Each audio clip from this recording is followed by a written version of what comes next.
Jim, how are you? I'm good. I was pleased with the day. You're always curious how they're going to come back from spring break, but I thought their attitude was good and their energy level was high, and they were excited to get on the football field, which was important to do. They're a real competitive group of kids. That's what was obvious to me today. They want to go out and be successful, and you're trying to temper that with doing your installations. You're trying to teach them an offense and install plays. We're not necessarily trying to go defeat our defense right now on day one. So that's what we got to temper that with them just being focused to becoming better football players and learning our system. And so far, so good. I thought their attitude was good, and I was pleased with the day. And obviously, there's some things, as we watch it, we'll want to improve. But from a mental side, I was comfortable with what took place. What have you learned about Chad, not just today, but in the previous weeks? Well, he's a junkie. He loves football. He's a perfectionist. He doesn't like to deal with the gray area. He wants things black and white, which I think we all tend to do. Unfortunately, football doesn't always get to be like that. So he wants some things that maybe that are a little unreal at times, but we're trying to get him as happy as we can with some of the things we're doing. So I'm happy with Chad. He works his butt off. He loves football, so we expect him to have a big season. Did you see improvement from him, as you went back and reviewed what he did last season? I mean, the numbers, he got better in the second half of the year. Did you see that? Oh, yeah, you can tell. I think there's a tribute to a couple things. I think Chad got better. I think the coaching staff started understanding who he was. His ball security issues got better.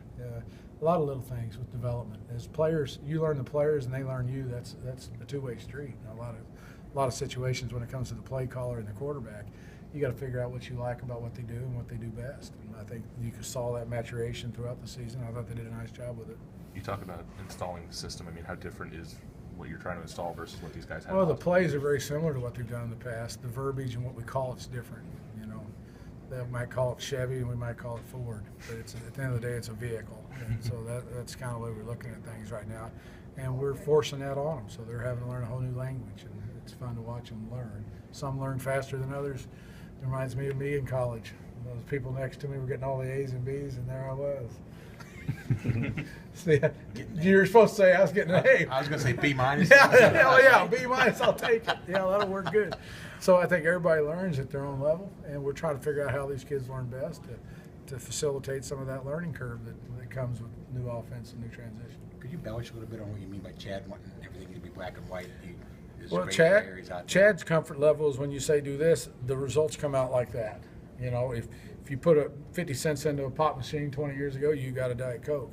It doesn't always work like that in football. Sometimes you can call the perfect play into the right thing, and a player slips, and it doesn't happen the way you need it to happen. So there's some improvisation that takes place in football that's inevitable, and he is good at that, but I don't think he's comfortable with that sometimes. He'd much rather not have that. He'd much rather know the questions to the test and have the answers and go out and perform, which we all would like to do. And we're trying to get Chad to be comfortable being uncomfortable at times, and he's doing a good job with that.